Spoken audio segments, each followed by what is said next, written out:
Next, I'd like to introduce our next storyteller, Hanan Awaad. Hanan has a bachelor degree in mechanical engineering, a master's in planning, and is a certified project manager. She's the president and founder of Corporita Incorporated, a Canadian business and management training consultant and communications firm based in the Waterloo region. Hanan is also the editor-in-chief of Corporita magazine, an online magazine dedicated to working women. She is also a show host on Canada We Radio and Corporita TV, and had guest appearances on many other shows. After immigrating to Canada with her family in 2009, Hanan worked as an organizational development consultant at the region of Waterloo, a graduate teaching assistant at the University of Waterloo, and director of operations at Leximondo Communications. In addition to these notable accomplishments, she co-founded the Canadian Council for the Dissemination of Science and Culture with an exceptional vision and entrepreneurial drive. She also founded Corporita Incorporated and Corporita Academy. Hanan holds a Bachelor of Science in Mechanical Engineering, as mentioned, and her Master's is from the University of Liverpool, UK, and her second Master's is from the University of Waterloo.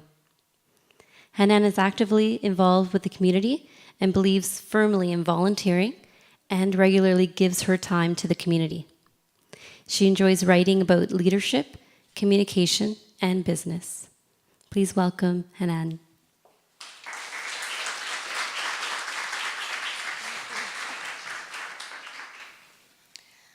I have my handwritten notes.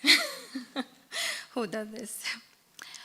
I remember her, tall, tanned, and her face and hands were covered with deep, deep, deep wrinkles.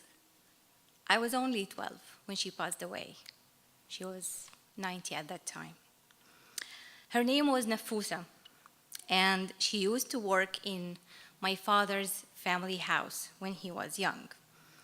She was very aggressive, demanding, and my mom never loved her. But my father valued her so much. He even gave her an open invitation to drop by the house anytime and eat whatever she wants.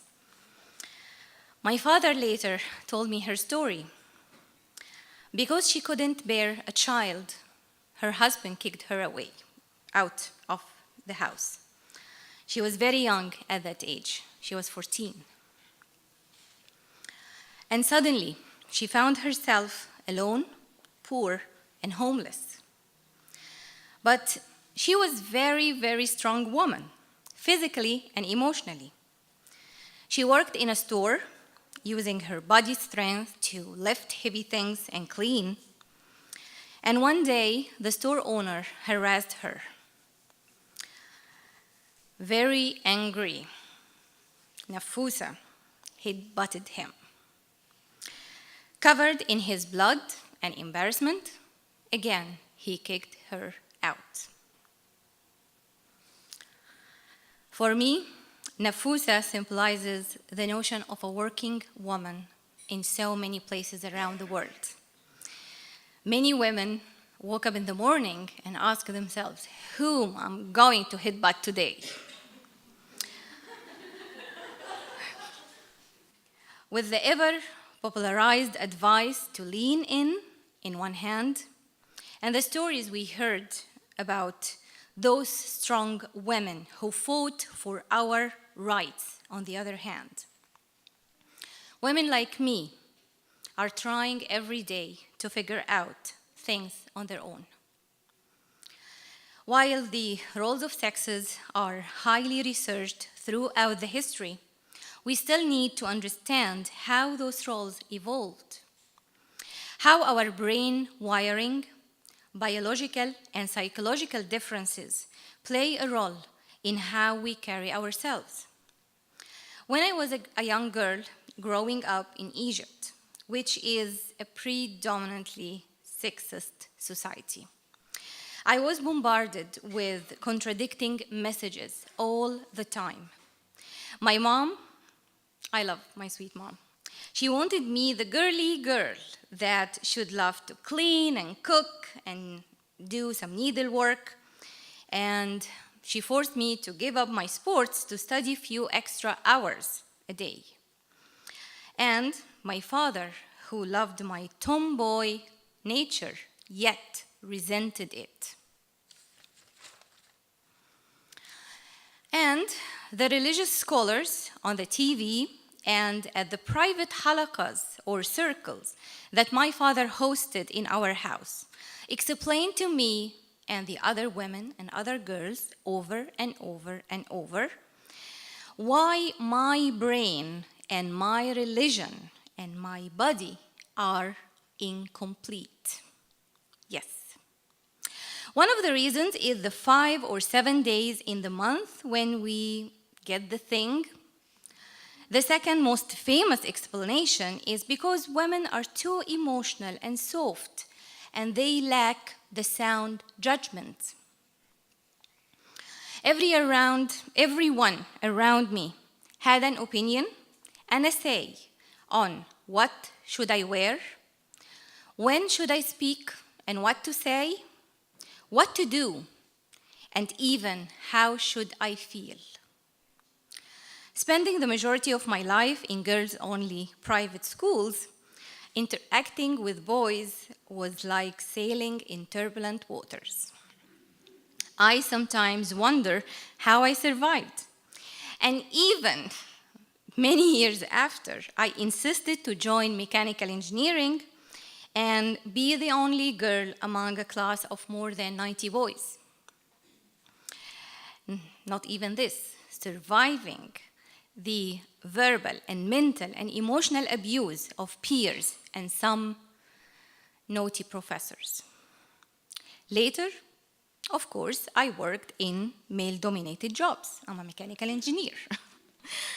So every day was like walking barefoot on thin ice. If I get harassed, should I speak up or suck it up? In a meeting, should I ask and risk being labeled as incompetent or shut up? I hated to be always reminded how weak I was. After all, I'm a girl. And at the same time, no one acknowledged my 2 hours morning commute to work, my 8 hours shift in the shop floor, and my 2 hours evening commute back home. I was always confused when I was assertive and speaking up my mind. And I got labeled all sorts of ugly labels. At the same time, my colleague, who happened to be a man, did the same, and he is the boy. I had more confusion when I listened to other women, and some of these women are so close, gossiping about other women, and most probably about me after I leave the room. Because those women are successful, assertive, and have great dreams and big aspirations. Vulnerability was always a dilemma to me. Sharing failures, fears, worries with others, whether men or women, never served me right. Showing my weaknesses always was like an invitation to the other party to put me down and force me into a state of ugly submission. I got paid less, always. And when I was working in one of the rich Gulf countries, I was denied a family health insurance. Like other VPs, I was vice president in a big corporation. The CEO that day told me, "You are a woman, and taking care of the family financially is not your responsibility." Climbing the ladder was not easy. Whether I lean in or I lean out or in any direction, it was not easy. And even when I reached the highest level in the corporate world, I was VP, as I said. I thought that I would be able to change things, but I couldn't. When I asked for some changes in the benefit system, I was confronted by 5 angry, aggressive VPs and senior VPs. Think of this. When 50 Shades of Grey is the best-selling novel, how can I or you stand against sexual harassment or domestic violence? How can I fight for equality when my own parents did not believe in it? After 42 years living in 3 countries and marrying a great man, thank God, I ended good.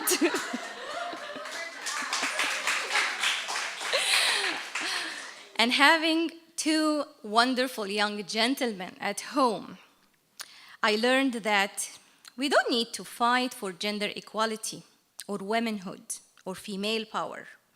We need to fight for onehood, selfhood. I'm a human. I'm a complete person.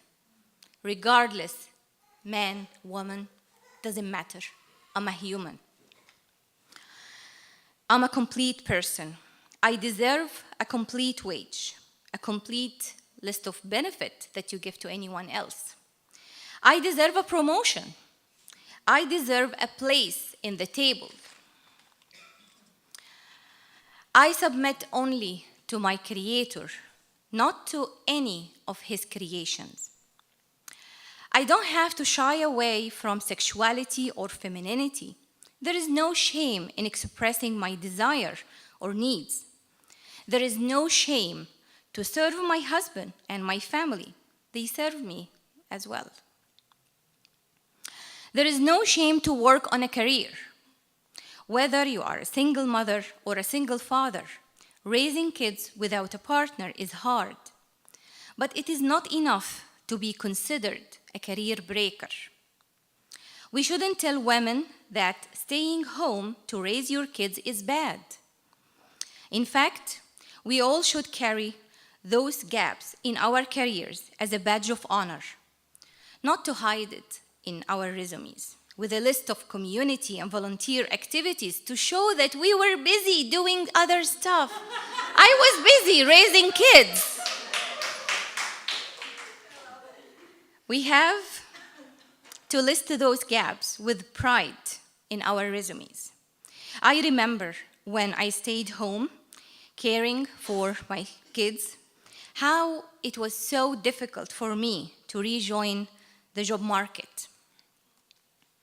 We shouldn't roast a man because he decided to stay home to care for his family.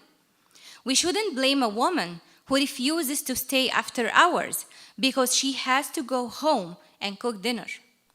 Or a man who cut a meeting short to take his son to the doctor. It happened for my husband.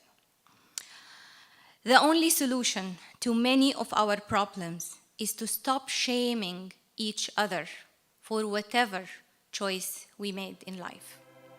Thank you.